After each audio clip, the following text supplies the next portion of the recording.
Good evening, everyone. A very warm welcome to you all here tonight to the National Library of Australia and to this special event. My name is Luke Hickey. I'm the Assistant Director General of our engagement branch here. Thank you for attending this event. We've got close to a full theatre tonight and also many more people watching online as well. I'd like to begin by acknowledging Australia's First Nations peoples, the first Australians, as the traditional owners and custodians of this land. I pay my respects to elders past and present, and through them to all Aboriginal and Torres Strait Islander people who are here with us. Providing access to information about civil processes is a vital function of libraries in their role as democratic institutions. The National Library of Australia is a place where Australians can connect with their national collections to inform conversations about who we are and our place in the world. An important part of our mandate is the collection of political ephemera, including around referenda, and is part of the National Library's role to collect, preserve and share the history of Australia.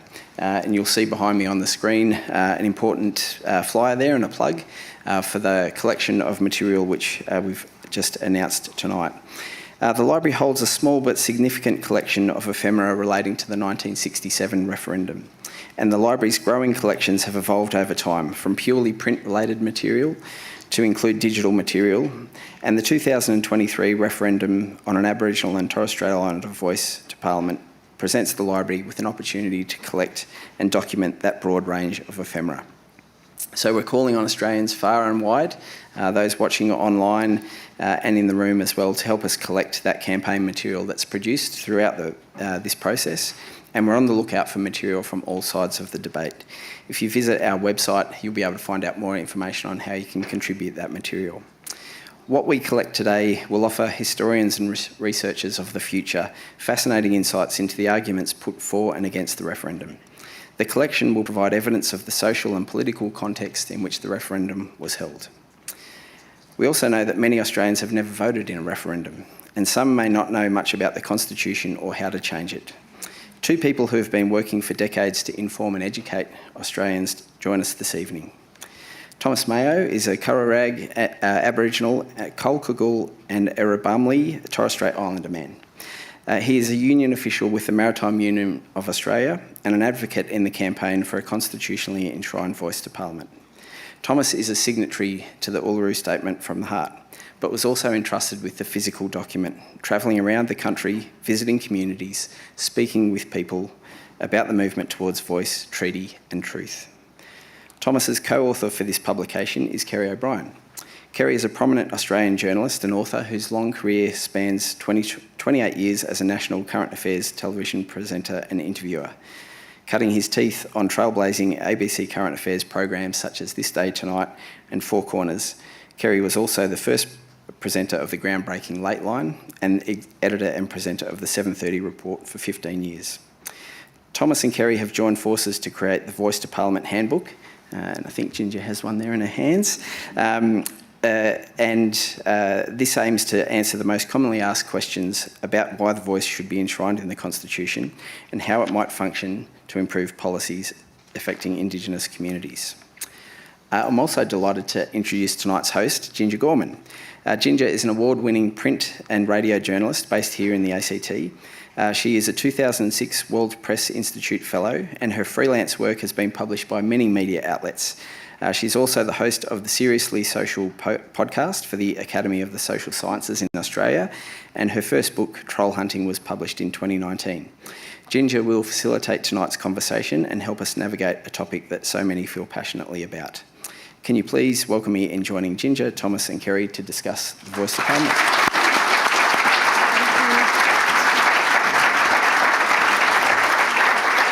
Thanks very much, Luke. And thank you for inviting me to compare today. I'm a ring-in as well. So a very last minute, but I'm overjoyed and lovely to see you both and lovely to see all your smiling faces here tonight. So I just want to quickly also say from my heart, I would also like to pay my respects to Aboriginal Torres Strait Islander peoples, the first Australians whose lands, winds, waters we now all share. Indigenous Australians are part of the oldest continuing culture on Earth, and their unique values and enduring cultures deepen and enrich all of our lives, our nation and our communities. In particular, I pay respect to the custodians of this land that we're on right now, the Ngunnawal people, and I recognise other Indigenous peoples, families with connection to the ACT and the region as well. The Ngunnawal people are just incredible storytellers, and that's what we're doing here tonight. And I thank them for hosting me on their homelands and allowing me to partake in storytelling as well. So this is Aboriginal land, and this land was never ceded. Now, let's get on with things. So later this year, all of us, everybody who's over the age of 18, is going to be asked to vote in the so-called voice referendum. This is really a moment of reckoning for all of us. What kind of nation do we want to be? Are we actually going to take this next step towards reconciliation? A referendum is the only way that the Australian Constitution can be changed. Since 1901, there have been 19 referendums posing 44 changes, and only 8 of them have been passed. So we've got a tricky road ahead. Getting this one to pass is not going to be an easy feat, and this is the reason why we have this fantastic book. It's a great read, and I know this sounds bizarre, but there are the funniest cartoons by Kathy Wilcox in there as well. So it's not difficult bedtime reading at all. It's designed to be a really accessible guide, and I think you've really done that. So congratulations to both of you. This book starts with the Uluru Statement from the Heart. And I first heard this statement when I was interviewing Professor Megan Davis and on a podcast, and I just burst into tears. And then it took me about a minute to recover to ask a question. So we're going to hear this statement at the end. But Thomas, I might start with you and ask you, why is the Uluru Statement so significant? Yeah, thanks, Ginger, and thank you, Luke, for hosting this at the library here. I begin by acknowledging country as well, Ngunnawal people and their elders past and present. The Uluru Statement from the Heart is, the most significant document in this nation already.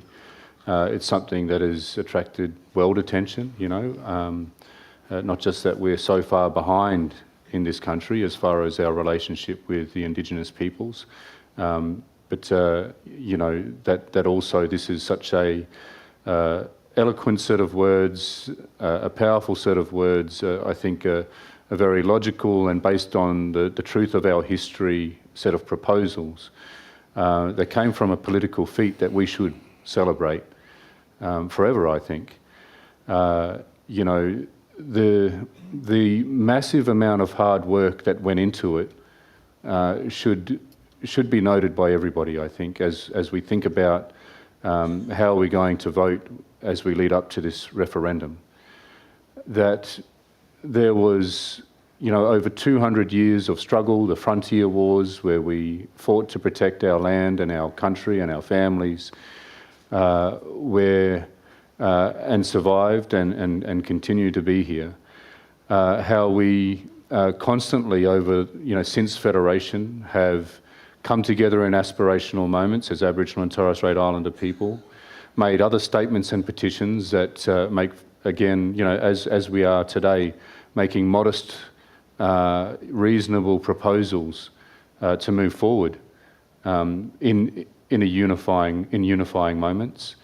To have all of those statements and petitions dismissed pretty much by the decision makers, by the kings or queens or the parliaments that they were addressed to, and to continue to persevere, and then to come together in this unique opportunity that we had, a national process of dialogues all around the country, 3 days each, well-informed, and believing that the Australian people could listen to us, suspending our disbelief that, like every other consultation that we've been in, and there's been many, that this could go nowhere and see broken promises.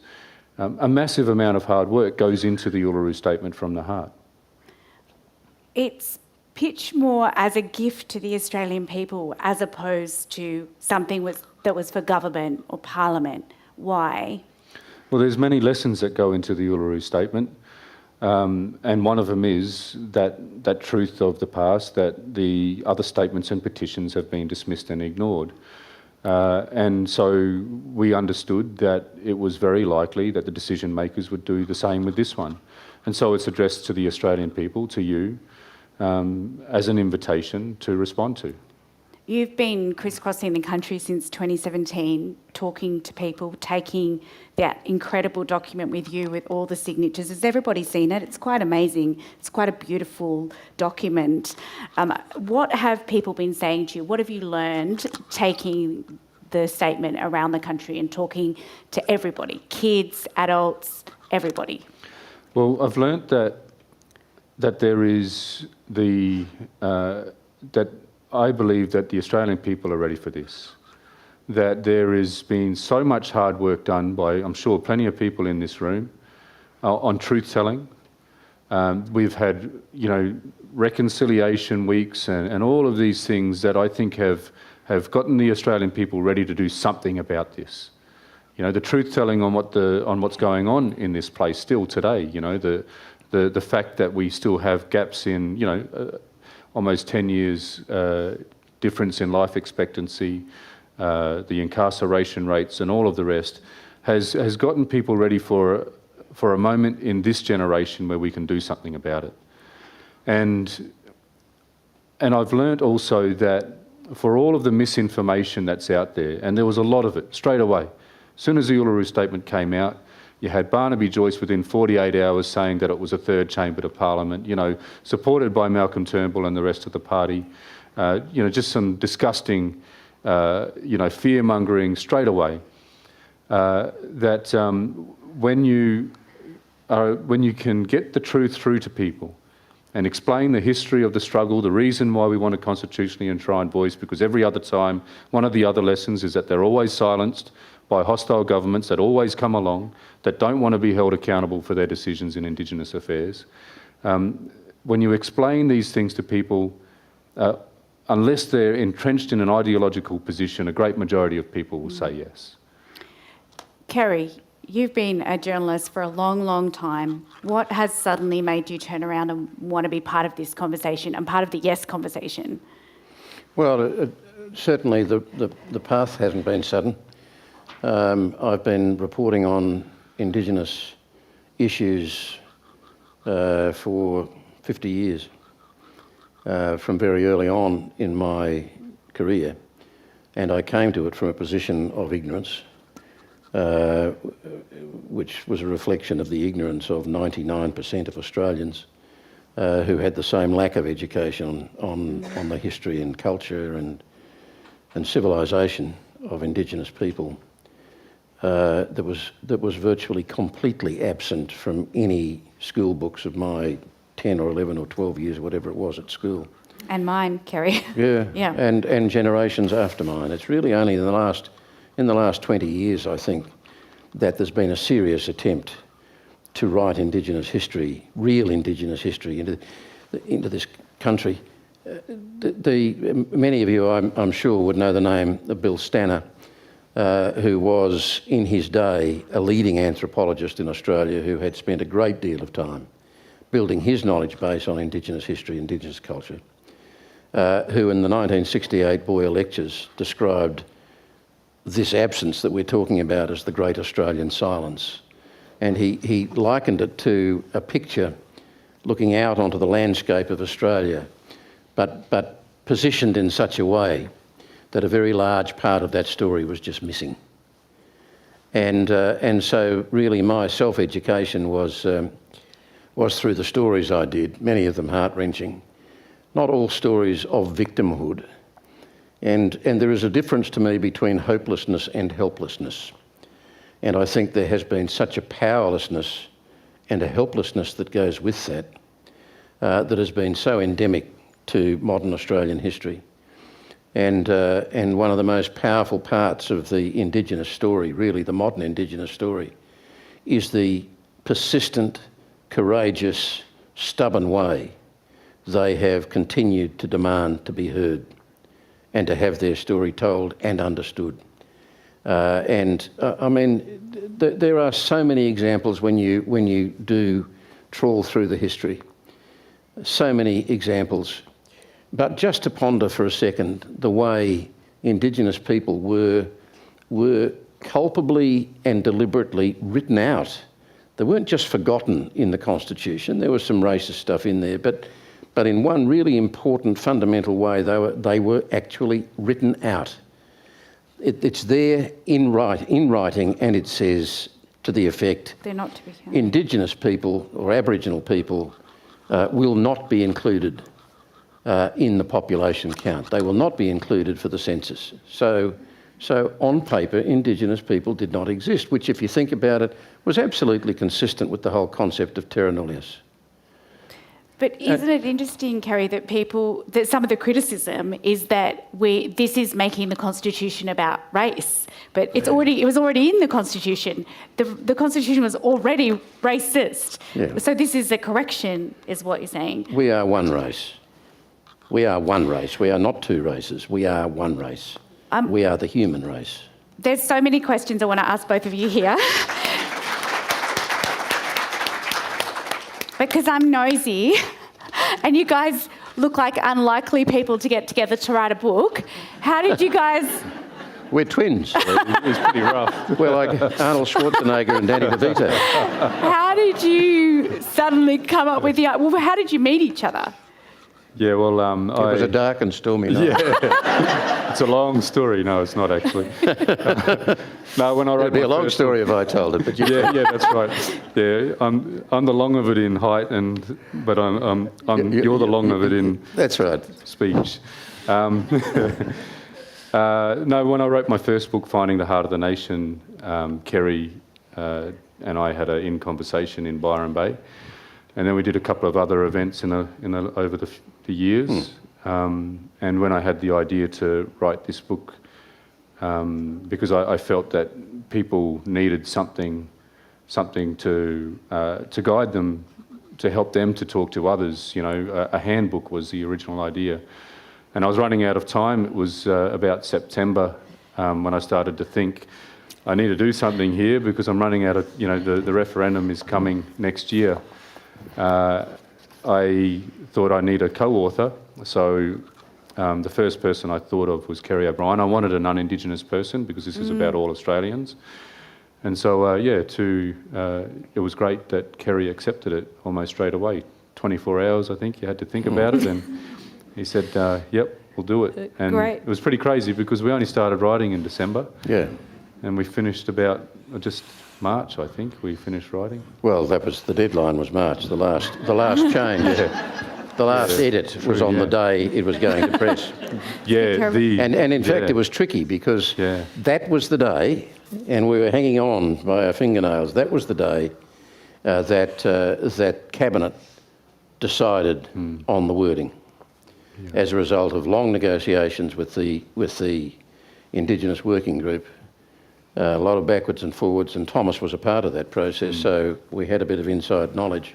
But truly, we were within half an hour of losing that opportunity. Yeah, we really wanted the actual words that'll go into the, to the people, basically, the question, and the words that'll go into the Constitution when it passes, to be in the book.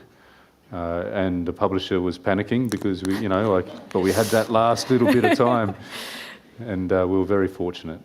But listen, here is a really reassuring insight, I think, for all of us who want to see this get up.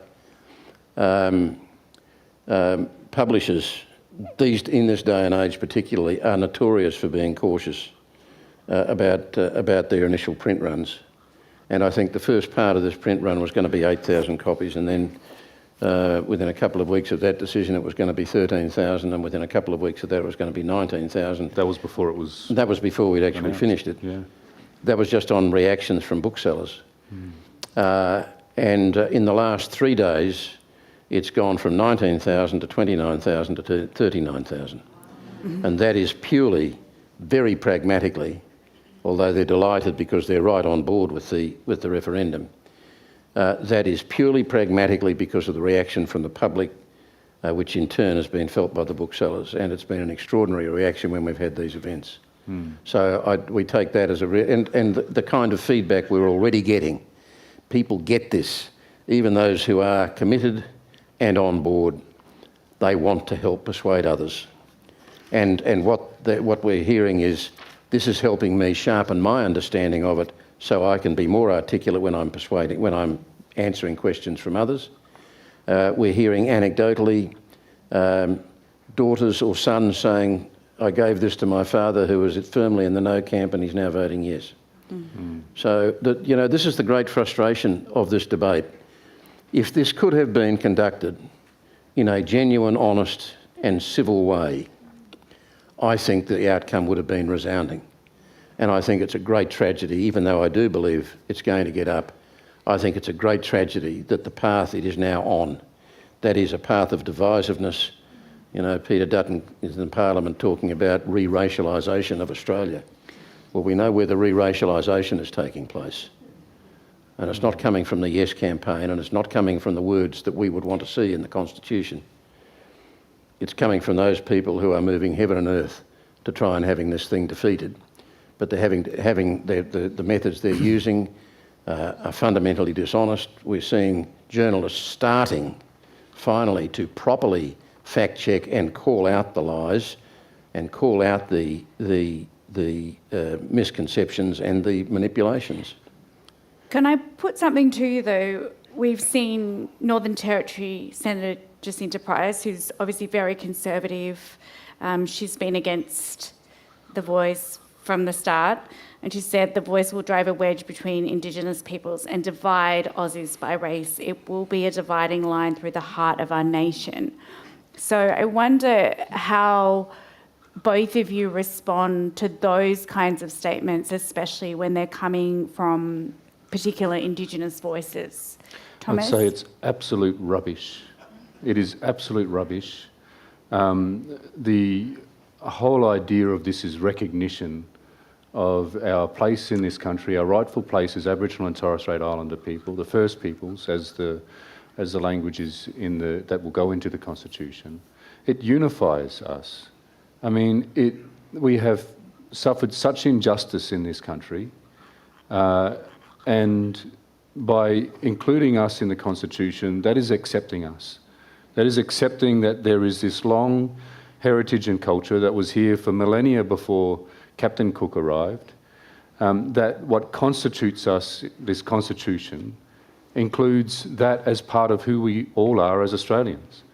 This is a unifying thing that we're trying to do, and I just think it's disgusting what Jacinta Price is saying there, and it's absolute rubbish.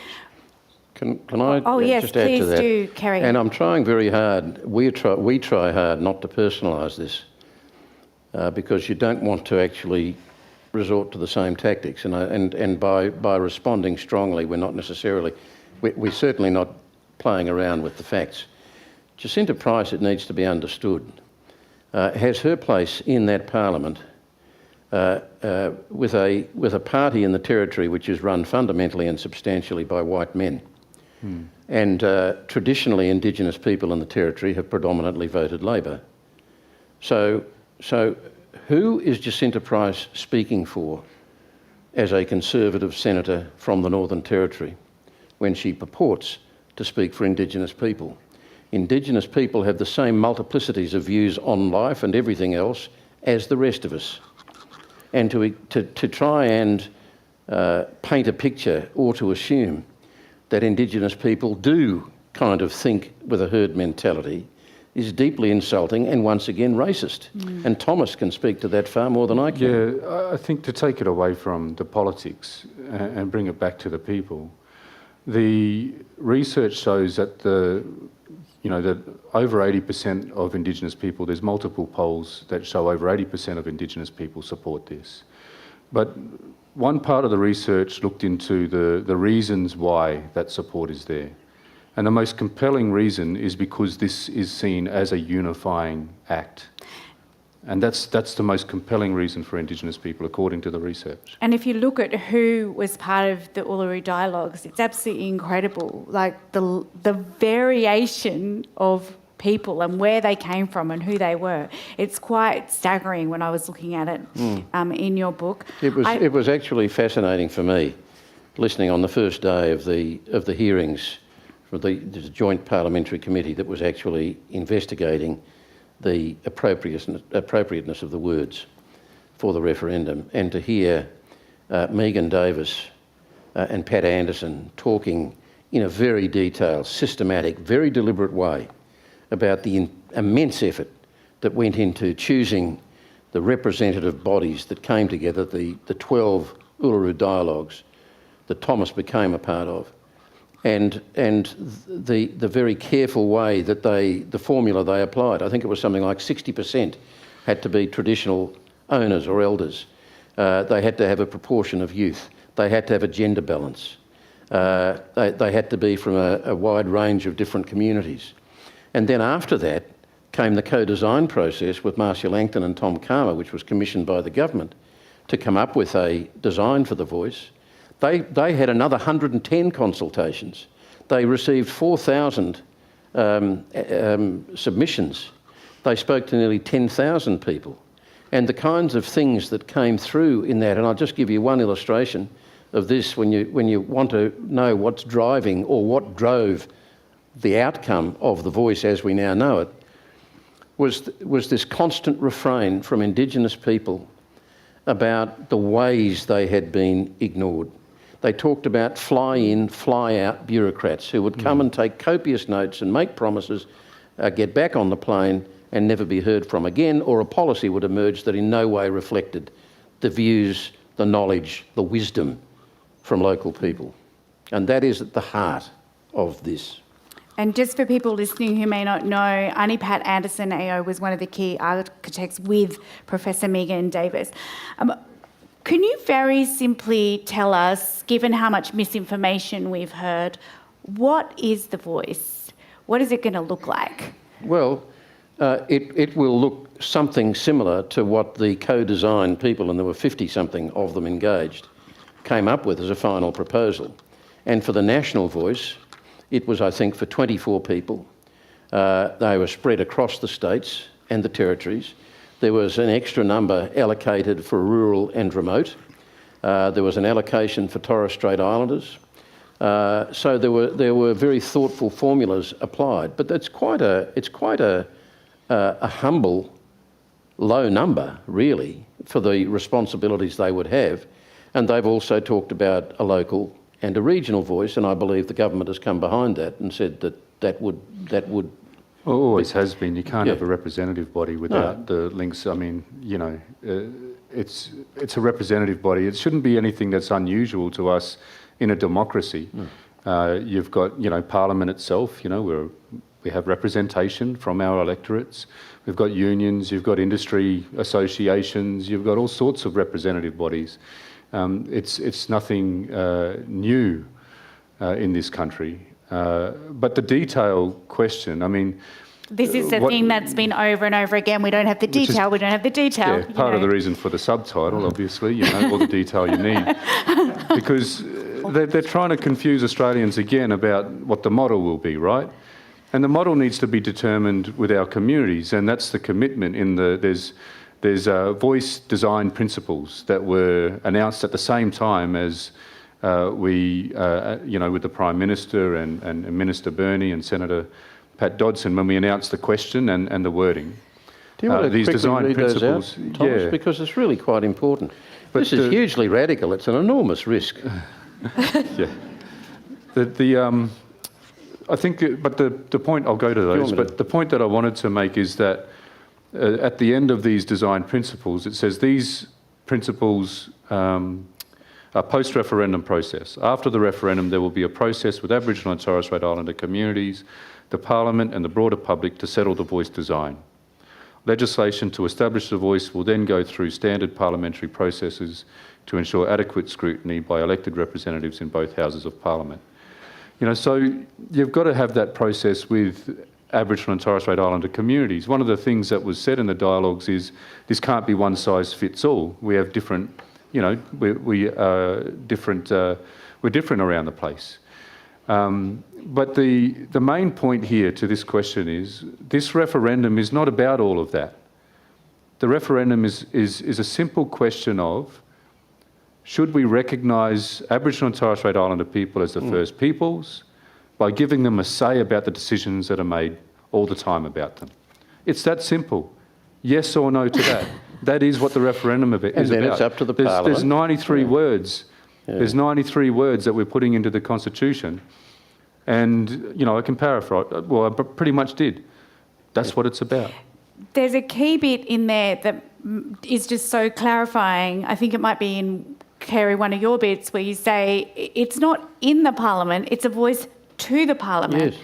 So that's a really key bit if you think about the misinformation that is being hurtled at us about the third chamber and so forth. And the other one is it's going to be a voice from Canberra. It's a voice to Canberra. Yeah. It is a voice from the grassroots of Indigenous Australia, whether it's urban, regional, rural or remote. It is a voice to Canberra. The design principles we're talking about is A, the voice will give independent advice to the Parliament and government. B, will be chosen by Aboriginal and Torres Strait Islander people based on the wishes of local communities. C, will be representative of Aboriginal and Torres Strait Islander communities, gender balanced and include youth. D, will be empowering, community-led, inclusive, respectful and culturally informed. E, will be accountable and transparent. F, will work alongside existing organisations and traditional structures. G, will not have a program delivery function. And H, will not have a veto power. So that's going to bring the Parliament and the government to its knees. Yeah, chaos. There was this beautiful quote I loved here. It was from a little girl, I think. She wrote to the Prime Minister. And I thought, wow, if she can understand it, then how come we're having such a hard time? So this is a little girl. She's Sophie from Canberra. Someone's brought up their kid very well. Good on you, whoever Sophie's parents are. Dear Prime Minister, saying yes to a voice is a fair thing to do. When I am going to play a game with my friends, it is fair that we make the rules together before we play so we are all happy. Please listen to Aboriginal people. And I was like, good on you, Sophie. I feel like sometimes kids are really clarifying about this stuff. Well, yeah. They can see the simplicity of things. It was, and that's what this is. Absolutely. It could not be simpler. Yeah, and you know, obviously Sophie had very good parents, but all of the kids, you know, could get this. Like, we're always drumming fairness into children, right? And it's just about fairness. They get it. Like, that was just one of the profound responses to, you know, what I do is I read my children's book to them, Finding Our Heart, and then I ask them to respond to the invitation in the Uluru Statement and what the book is about, and they come up with these sorts of responses. It's just profound. It's you know, they give us so much hope, but we shouldn't leave this burden to them to take care of. We've got to do this in our generation. So that's a really good point, because you talk a lot about children. Like, a lot of your parts of the book, you're talking about children, and you're talking about, I think I wrote one of your quotes down. For my children, I want a process that cannot be removed by a shift in policy. So if you think about that and we look to the future, what happens for our kids if it doesn't succeed, to your kids, to all of our kids? This is a really important thing to consider, because, I mean, if this fails, it's not just the status quo. Things don't just continue on as they were, which I think, certainly here in this room, right, we all agree it's unacceptable, right? The status quo is unacceptable. But it's not just the status quo if this referendum goes down. It's going to make things worse, because we will have officially been dismissed by the Australian people for our connection to this place, our heritage and culture, and the fairness of having a say about all these decisions that are made about us all the time. And, you know, could you imagine the morning after? You know, if this went down, seeing the likes of Barnaby Joyce, Pauline Hanson, smiling on the news, you know, that they've knocked this off, this once-in-generations opportunity. I mean, we can't let that happen. And actually, I mean, something that's been in the news all this week is what's happening to ABC journalist Stan Grant, who has walked away. I mean, I'm sure I'm not telling anyone in this room anything, but he's walked away from his role at the ABC, perhaps forever, essentially because of racism and the ABC failing to support him. And I wondered what you both think that particular set of circumstance tells us about our failure to grapple with history, especially in the light of this conversation we're having right now? Look, I think, speaking as a white person, the closest I've ever come to having a sense of racism that was personal to me was learning my Irish Catholic history from generations before. My Irish ancestors came here, one came as a convict, the others came as refugees from the famine, but they were really coming as refugees from English colonialism, so there was an irony in that because they came here. And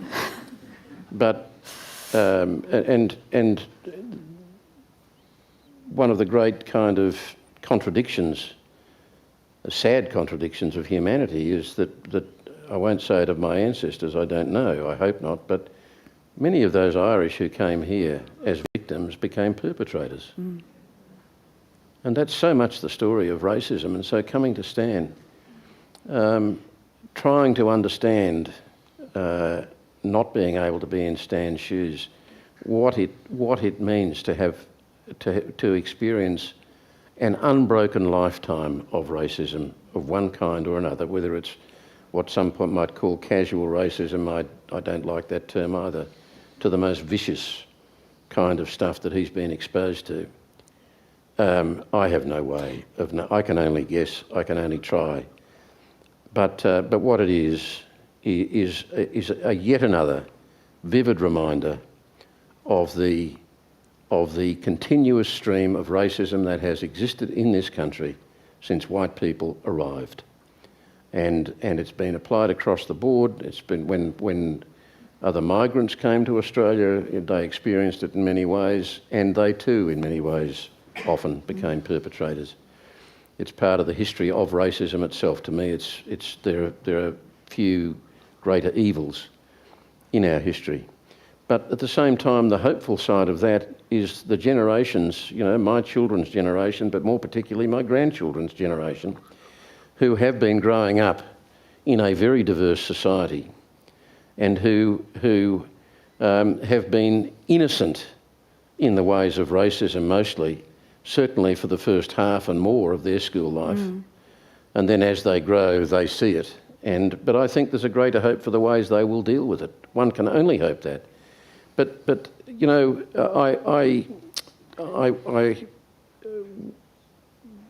I was upset that Stan was so affected that he's walked away. I totally understand and I'm utterly sympathetic with it.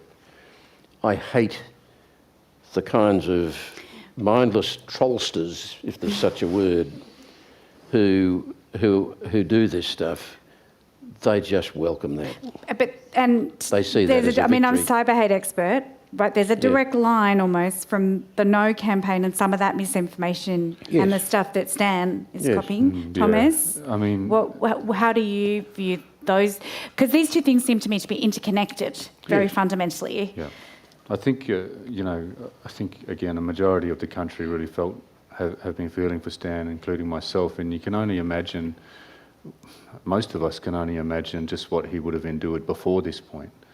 It would have been such a massive amount of racism towards him being such a public figure. And, Stan is a very empathetic person. I think he's generous. He's always fair. And for this to be directed at him, it's just disgusting. But, Brother JP Janke's here, and I'm sure you cop it, brother, and I'm certainly copping it a lot more lately. The vitriol online has just ramped right up, and connected it seems to the voice, mate. It seems to me that it's coincided with the coalition taking an official position, and I think that has made it worse. I think, it is dog whistling. It has been an invitation, an encouragement to that sort of behaviour. You see the dishonesty in the No campaign recently with the Stuart Lengyari, the No campaign saying that he was Vincent Lengyari's grandson and opposes the voice, which was completely false. On both counts. You know, On both counts. yeah, on both counts. And in fact, The Guardian, and this is where it's tiny bit reassuring to see one organ of journalism very effectively, as they did just a couple of days ago, might have only been yesterday. The Guardian. They had a podcast where they've just very step by step went through the lies, the extent of the lies and the setup around Stuart Lingiari and how he was asked to read something, and that was substantiated by somebody else, even though that was denied. But this is so fundamentally important that these things need to be called out as they happen, and then called out again and again and again.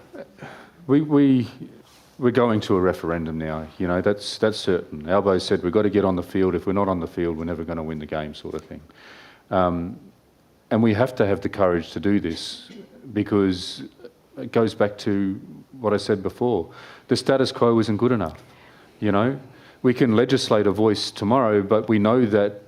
I mean, look at what Peter Dutton's saying. Do you really trust that if he ever won government, that they're going to, they're not going to silence that voice? It's got to be an act of the Australian people. It has to come from the will of the Australian people. Otherwise, we're just going to repeat this over and over again. Voices established, voices silenced. You know, going backwards, every time a voice is silenced, you get worse results. The gap widens. You mean if it's not in the Constitution? It's not in the Constitution. Yeah, because Kerry goes through, it's actually very interesting, and also heartily depressing, Kerry, all the That's institutions. my stock in trade, Ginger. and mine. But all these, Indigenous institutions that have been destroyed by sort of just whims in government, essentially. Not all destroyed, but diminished. And it's almost like a kind of ego thing in a company where one CEO is replaced by another CEO, and the new CEO has to put his or her stamp on. And often in that process, really silly stuff happens, bad stuff can happen, and that's exactly the story of The Voice. It began with Gough when 67 referendum came in. And Harold Holt, after his minister, when asked 2 months after the referendum that gave the federal government powers and responsibility for Indigenous policy around Australia, the minister, Seb Barnes, was asked, so what are you going to do about it now? How are you going to? And he said, I don't know. And Harold Holt jumped in and announced and appointed 3 people as essentially the first Indigenous voice to government. He put those 3 people in his office to give advice on Indigenous policy. They were 3 white men. Oh, Lord. One was a diplomat, one was a former head of the Reserve Bank, and the third one was Bill Stanner, the anthropologist, who at least knew what an Indigenous person looked like, or might look like. And then Gough had a body of 41 elected Indigenous people from various regions, but they clashed with their white minister and their white bureaucrats that they answered to. Malcolm Fraser comes in, he changes it, 35 people instead of 41, narrows the election processes. He goes, Hawke comes in, he brings it, and then Atsic, then Howard comes in and he throws Atsic out. And what's happened since has just been this checkerboard of failure, and of tiny incremental increases, improvements. So that is exactly the core of this. You need the certainty that comes with enshrinement of the voice in the Constitution. It has a chance to grow. It has a chance to mature. It has a chance to evolve. They have a chance to make change where it's clear and necessary that it's changed, and they do that in concert with the Parliament. It is, again, right at the heart of the democratic process. But that has never been able to happen before this. How are we going for time? 5 minutes. Okay, I want to ask you one more question. Did you want to read the statement out before we take questions from the audience, or after? I can do it after, yeah. Because it's just it'd be a nice way to end. Yeah. So we've talked about what happens if this doesn't pass. What is the future going to look like for Sophie and all of our kids if we do pass it? How's it going to be different? Look, things aren't going to change overnight, but the voice is the key to closing the gap. It really is. You know, not only the chopping and changing of policy around how we're heard, but also of you know, many things that are important to our people in health and education and all those sorts of things. A voice is going to call out programs and policies that aren't working, you know, and bring those to the attention of the nation and promote those that are working and see that there is some consistency across the country about what works. It really is a better future for all Australians, I think, when we achieve this. And I know lawyers have often said to me in the social justice space that the law it doesn't change things overnight, as you're saying, but it sets a community standard. It's telling the whole community what we believe in and what we want. How would you respond to that idea that the change, you know, it's like be the change you want to see, almost? Yeah, I mean, we should all be ashamed of the statistics, you know, that these gaps are very real, that we haven't reckoned with our past.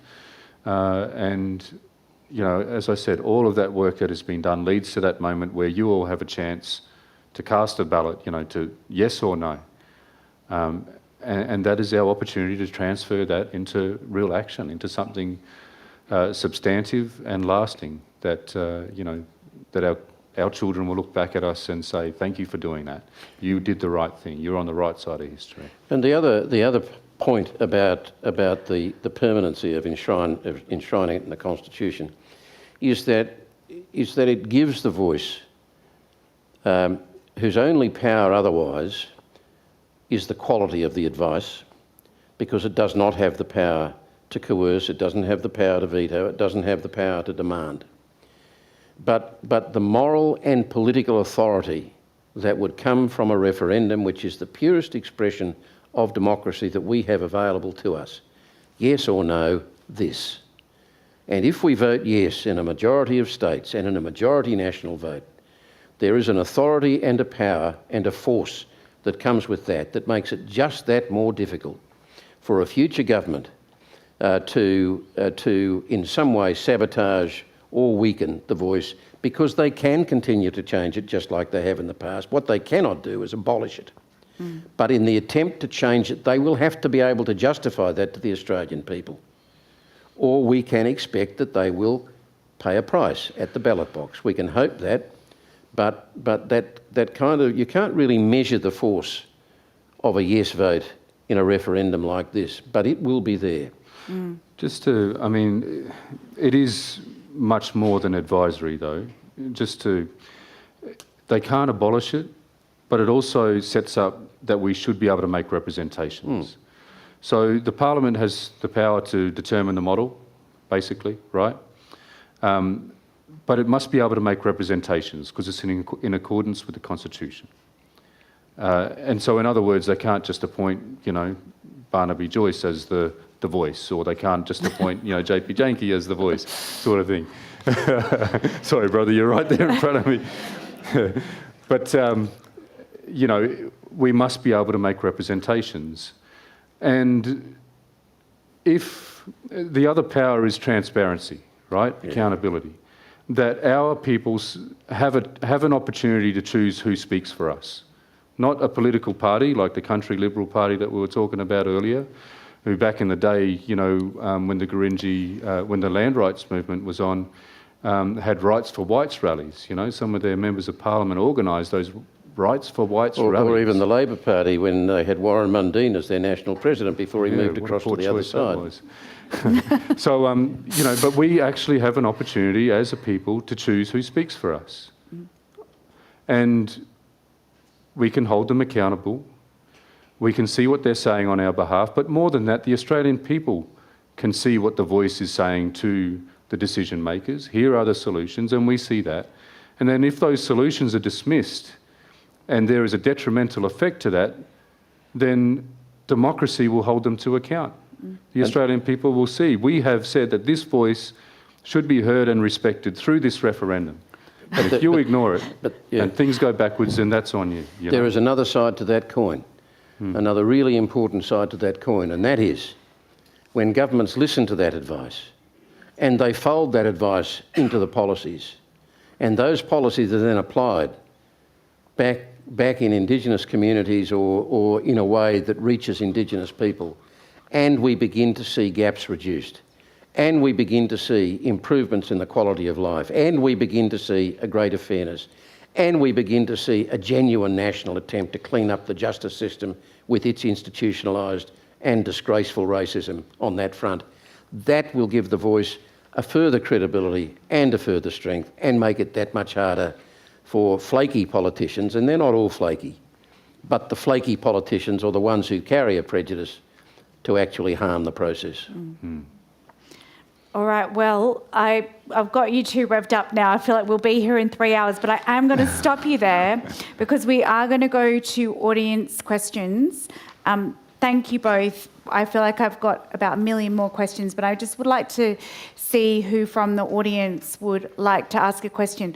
I am very bossy about questions for any of you who've been in an audience with me before. Your questions must start with a who, what, why, when, where or how, and they must be short. I don't want anyone reading from books or telling life stories. The question for our guests here. Unless it's one of mine. Now, do we have a... Unless it's one of Tom's books. Unless it's his mum. No.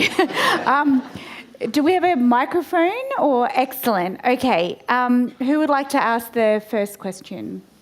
Maybe we need... Are you going to manage to get it to people in the middle there?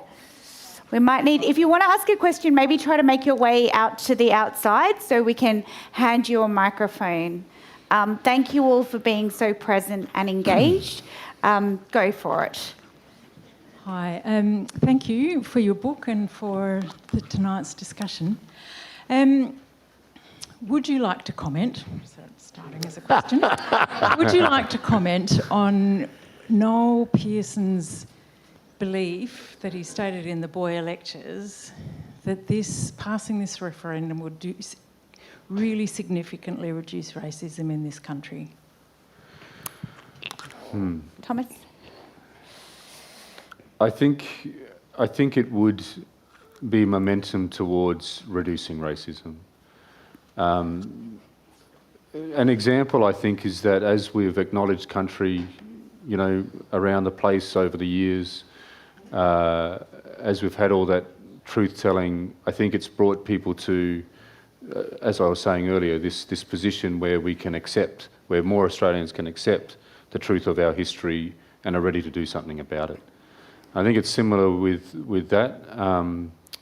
I think it is momentum towards reducing racism in this country. I don't think we'll ever get rid of it. No, but if you look at the marriage equality plebiscite, which wasn't really necessary, but nonetheless, I think in the end it was actually positive because it sort of proved the point and it gave it an extra strength in the Parliament. But there were fears and scare campaigns and misinformation and stuff through that process, and that outcome and what has flowed from that has been a unifying thing for this country. But it's a shame you get the damage that occurred in that campaign that you're talking about in this campaign. Yeah. Like the bitter, vitriolic hatred. Yeah, but let's get past that. Before you get to that bit. Yeah, but let's get past that. And in getting past it, I think that when the sky doesn't fall in, when the government isn't brought to its knees, when the High Court isn't clogged up with specious cases, when the nastier ends of the No campaign, the ones who are racist or who apply racist methods, are back in their box, and I think it is worth. Yes, racism is here. Yes, racism is institutionalised in so many ways, and it does seem to take a long time for cultural change in police forces and so on. But I think that inevitably people will relax back into their lives. But as a nation, there is a sort of hole at the centre. There's an uneasy presence that I think goes. And I think Indigenous people walk taller and the rest of us walk taller. We can look the rest of the world in the eye when we want to go and lecture them on their human rights abuses. We can just feel better about ourselves, and in the feeling better about ourselves, we become a better nation, don't we? I just want to add to it, I think it's a constant battle as well. You know, I mean, we shouldn't ever...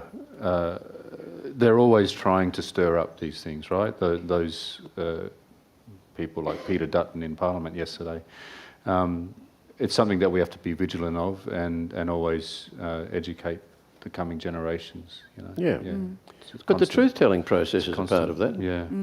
The We didn't even get on to the Makarrata Commission, did we? But that's very much a part of an it's an educative Yes. thing. It's fantastic for Indigenous people, mind you. I would think incredibly traumatic in many ways, but that's been an amazing process in other countries. I mean, somewhat differences but similarities with the Truth-Telling Commission in South Africa. But look at the power of that.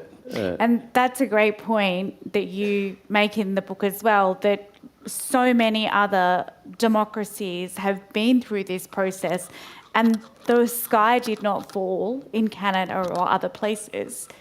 It was actually a very sort of humbling process and strengthening process. Canada, 6 years of truth-telling, millions of documents unearthed and tabled and now in the public eye forever. And the kind of education that flows from that is profound. And so those are things that change us. They do change. And the voice is important to truth-telling, though. I mean, there's been a lot of truth-telling for a very long time, and just to look at the Royal Commission reports is probably the best example, right, in this country. The deaths in custody, you know, Royal Commission report over 20 years ago, chock-a-block full of evidence, truth-telling. Yet those over 300 recommendations, you know, are hardly implemented. When they are, they're implemented without the people most affected and fail, you know. And the deaths are still happening. And the deaths are still happening. And so what's missing is a voice to use the truth to get the outcomes that our people need. Yeah. Go ahead. Thank you for your inspiring words tonight. So my question is on practicalities. If I was to buy the book, several copies, and give to my family, my friends, my neighbours, how do I take that forward for them, saying, are there websites, are there forums? Because I don't know for the people I know that a book is going to make just the difference. There's more thought for them to talk about, and I don't know where to refer people to. Other than say turn on ITV or you know, but I feel I'm very limited. Yeah, the final chapter of the book is how to help, and so you know, there's a guide in there about conversations, but importantly there's a couple of QR codes, one to the yes23.com.au website that has a deeper conversation guide and other resources there. And then also a QR code to the Together Yes Kitchen Table Conversations campaign. And so, you know, I would ask all of you to have these conversations and use the book as a guide and that other resource. But when you, and the experience that we're already hearing from this book is that it is shifting people from a no to a yes. But ask them to then take an action themselves and to have conversations with people just like you have, and to pass the book on to other people just like you have. That's the way to do it. I mean, we know that it's not necessarily easy to initiate those conversations. Yeah. Maybe it's okay with family, maybe it's okay with close friends, but when it's somebody that you might know casually but not necessarily well enough to be confident, that gives you the more you understand about something, the more confident you are in expressing it. It's just that simple. I was enormously impressed by Cathy McGowan's kitchen table conversation model, and don't ever underestimate the power and the force of the kitchen table conversation, because that is exactly how she won a seat that had been traditionally rusted on, died on, Conservative seat, Indi in provincial Victoria. She's had it for 2 terms. Helen Haynes is now in her second. So there's 4 terms where a Conservative seat has become independent, largely through kitchen table conversations. And Cathy would go around the country in the teal seats in the last election campaign and challenge volunteers who were helping the candidates. And she would say, contact 50 people. Now, I wouldn't say that because I think many people would find that daunting, and you may not even have the time to do that. Try 5 or 10. Try 10. You know, we will have done a dozen of these gatherings by the time we get through the first strand of our book tour. And if each one of those meetings is 300 people or 250 people, and each one of those people talks to 10, it's a big multiplication. And then some of those people, and you're not going to win everyone, and I wouldn't be spending too much time with somebody who is vehemently, vitriolically a no voter. But you may not convince some of those people, okay. But if you will convince some, you will help some to understand. If they in turn do the same thing, you know, we are reaching an untold number of people. And there is also a lot of different languages, and one of the things I came across on, I think this one is. Sorry, people on the podcast won't be able to hear you. Are you able to just go to the side and... No. For people listening and watching at home, this lady in the audience is just talking about the fact that people speak lots of different languages, so we perhaps need to get the information in those languages. Kerry, I was just going to say to your point, in Ireland, with the same-sex marriage conversation, obviously Ireland, I've lived there, it's a very conservative Catholic country. The campaign was about ring your grandma. So it was asking people, young people, LGBTI people, to ring their grandma, and it worked. Or grandpa. It worked, just having the conversation. well, the millennials are a big part of the hope of this outcome, the millennials and Australia's women. You know, I mean, wow. That the voice of millennials and women in that last election campaign was extraordinary. And that's the big hope. But it doesn't mean that old white men can't be reached. I think there's a few of them in the room, Kerry. I hadn't noticed. Who's got a microphone? Up the back there. Hi, thank you to you both. And I have one question for Kerry, and I've shortened it significantly. Given the state of journalism at the moment, and particularly at the ABC at times, if you had your time again, if you were a young person today, would you pursue a career in journalism, and would you do so at the ABC? Look, I would only, because this is so important, I will only answer this in the context of The Voice. I could talk for weeks about what's good and bad about journalism. That's a separate podcast. But it does concern me that I think one of the weaknesses in the debate, and one of the things that is holding back, retarding a proper, civil, truthful discussion process around the country is that our journalism, I believe, is letting us down. It's not just News Corp with its processes. What I saw on that first day of evidence at the Joint Parliamentary Committee, and listening to Pat Turner and Megan and Marcia Langton and Tom Calmer, and then listening to the lawyers who were giving evidence in relation to the specious claims that if the executive government, if Indigenous people were allowed to dare to make representations to executive government, that government could be brought to its knees and that the High Court could be clogged up with specious claims. A former Chief Justice of the High Court in Robert French, another former High Court judge in Kenneth Hayne, and Kenneth Hayne appointed by a Conservative government and then further asked by a further Conservative government to head the Royal Commission into banking. And then the preeminent constitutional experts in academia, and then probably the leading constitutional silk in Australia, Brett Walker, together giving the same very clear message. It was bullshit. Fantastic. They didn't quite use that. They couldn't quite use that term. Brett Walker said fantastical Doomsaying. Doomsaying. Fantastical doomsaying. But the point I'm making is this, very quickly, that when I looked to the news coverage that night and the following day, because to me, almost the whole of the debate around this voice was wrapped up in that day's evidence, and I saw so little of it reported.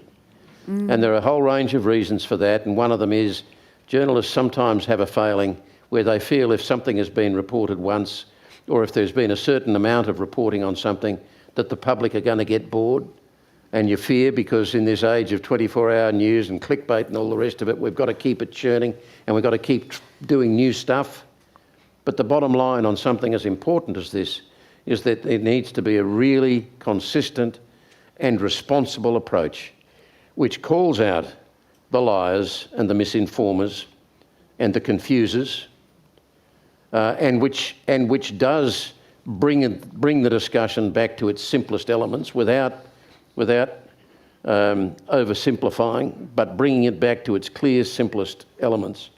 That is where I think the responsibility for the media lies in this, and I'm not seeing it, not in any consistent form. That piece in the Bulletin 2 days ago was excellent. I wish I could say that they were reflecting what I'm seeing in other media, but they're not. The Guardian. The Guardian, what did I say? The Bulletin. I've been doing that for years. I was going to just comment though, Kerry, You just suddenly thought you'd been thrown back 30 years. Isn't it amazing that big oil and big gas and big tobacco can represent to the government anytime they want, but if we let Indigenous people speak to government, it's going to bring us to our knees. Yeah, I've said this many times, but I've observed how power functions in this country over decades. And a Rupert Murdoch can lift a phone to a Prime Minister without any trouble at all, as Kerry Packer also did constantly, and many others. You say big oil and so on. There are so many. The budget night.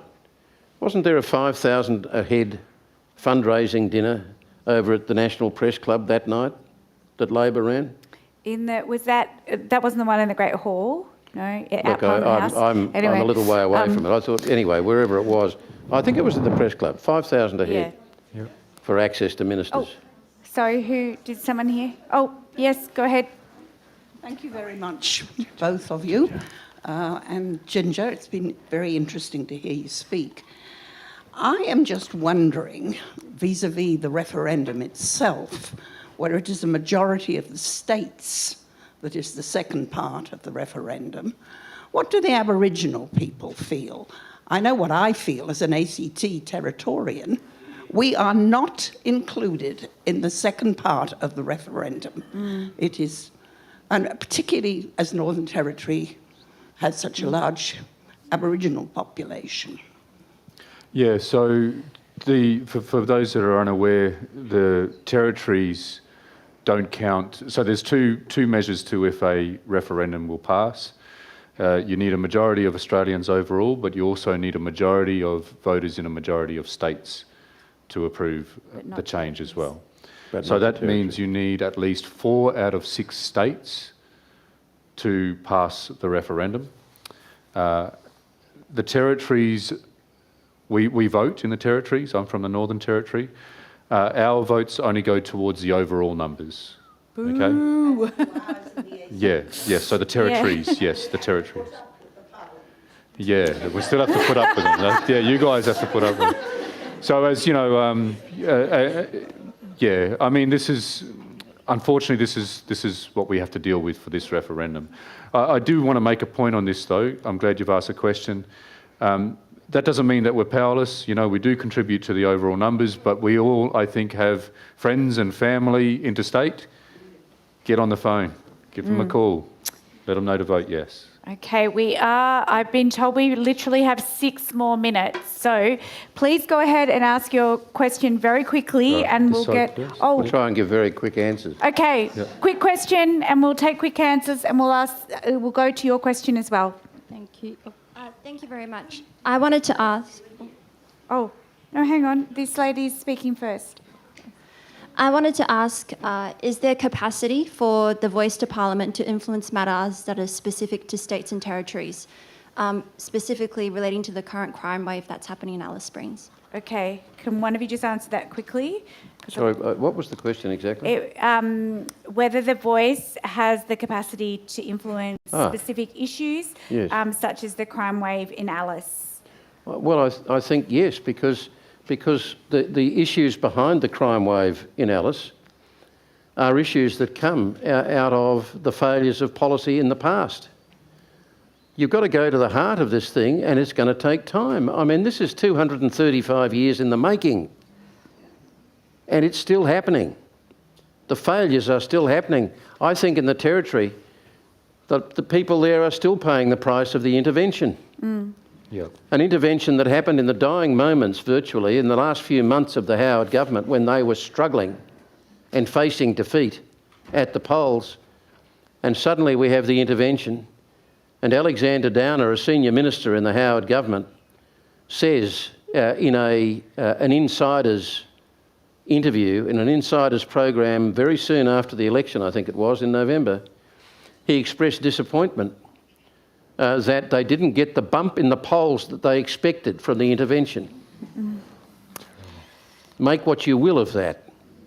But I think that the price that is being paid for the failures of the past and indeed of the present are there before our eyes in Alice Springs. So is the voice going to come up with solutions overnight? No, it's not. Maybe. There may be some elements that could get a very fast response.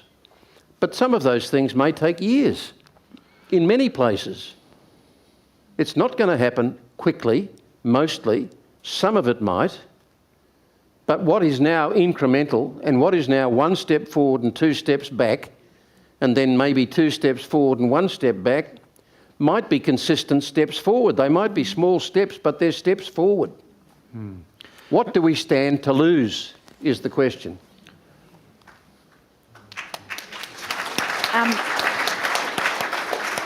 Okay, go ahead. Hello, thank you. And also to the panel for a very informative and insightful conversation tonight, or yarn.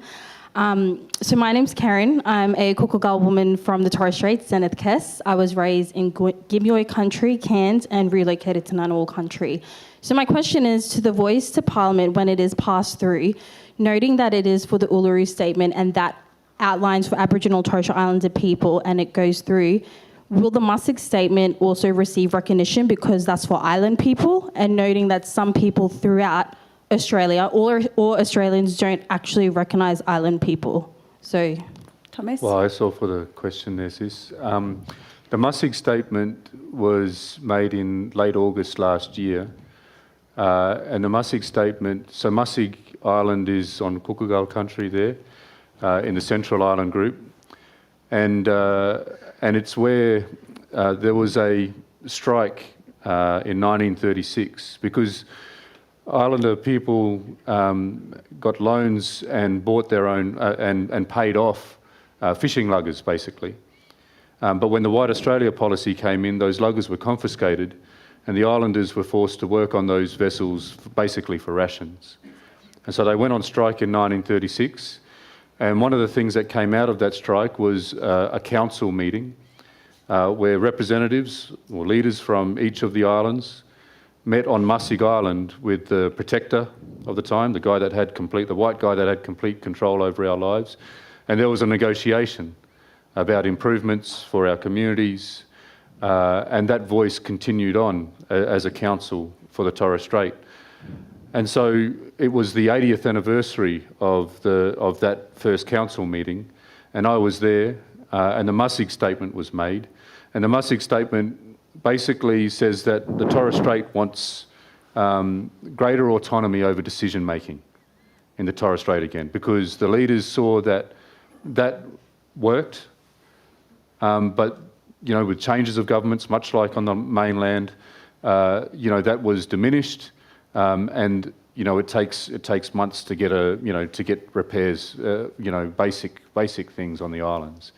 And so the Mussig Statement was about calling for one voice in the Torres Strait, the leaders of the Torres Strait coming together themselves and speaking, in a more collective manner and in a way that can influence things in a greater way, for greater autonomy in the Torres Strait, for decision-making on our islands, but also supporting the Uluru Statement from the heart.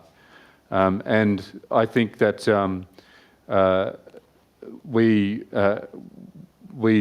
called for that because, and the way that the Mayor, what's his name, Philemon Mosby, talked about it is that we want to join our voices with our Aboriginal brothers and sisters on the mainland because we share the same issues. We have suffered the same injustices, and so it very much supports that. So sis, yes, I think that when we achieve this, it is a step in the right direction, and it'll help us to achieve everything that our people want in the Torres Strait. Thank you. Sadly, we have no more time for questions. I was told we have to finish at 7:15. But I would really love it if you could recite the Uluru Statement for us. So could everybody please be very quiet and respectful and listen very hard? Yeah. Okay. We gathered at the 2017 National Constitutional Convention, coming from all points of the southern sky, make this statement from the heart. Our Aboriginal and Torres Strait Islander tribes were the first sovereign nations of the Australian continent and its adjacent islands, and possessed it under our own laws and customs. This our ancestors did according to the reckoning of our culture from the creation, according to the common law from time immemorial, and according to science more than 60,000 years ago. This sovereignty is a spiritual notion, the ancestral tie between the land or Mother Nature and the Aboriginal and Torres Strait Islander peoples who were born therefrom, remain attached thereto, and must one day return thither to be united with our ancestors. This link is the basis of the ownership of the soil, or better, of sovereignty. It has never been ceded or extinguished, and it coexists with the sovereignty of the Crown. How could it be otherwise? That a people's possessed the land for 60 millennia and this sacred link disappears from world history in merely the last 200 years? With substantive constitutional change and structural reform, we believe this ancient sovereignty can shine through as a fuller expression of Australia's nationhood. Proportionately, we are the most incarcerated people on the planet. We are not an innately criminal people. Our children are alien from their families at unprecedented rates. This cannot be because we have no love for them. And our youth languish in detention in obscene numbers. They should be our hope for the future. These dimensions of our crisis tell plainly the structural nature of our problem. This is the torment of our powerlessness. We seek constitutional reforms to empower our people and take a rightful place in our own country. When we have power over our destiny, our children will flourish, they will walk in two worlds, and their culture will be a gift to their country. We call for the establishment of the First Nations voice enshrined in the Constitution. Makarrata is the culmination of our agenda, the coming together after a struggle. It captures our aspirations for a fair and truthful relationship with the people of Australia and a better future for our children based on justice and self-determination. We seek a Makarrata Commission to supervise a process of agreement-making between governments and First Nations and truth-telling about our history. In 1967, we were counted. In 2017, we seek to be heard. We leave base camp and start our trek across this vast country. We invite you to walk with us in a movement of the Australian people for a better future. It's the Uluru Statement. Thanks. Thank you, everybody. Thank you, Thomas.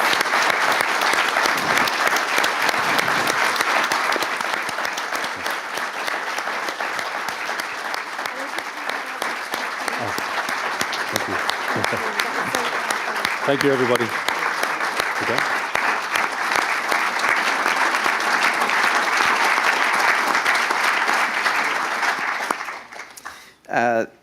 Thank you so much, Ginger and Thomas and Kerry for the discussion tonight.